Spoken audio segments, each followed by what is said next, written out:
tapos sa yaman. Sa mundong hindi patas ang laban, maaga akong naulila sa ama, at ang ina ko'y unti-unting nanghihina.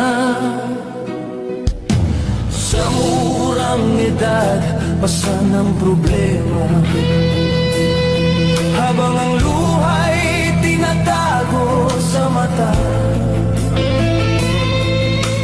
habang ang iba'y may tahanang ligtas. Kami nakatayo sa gilid ng bukas,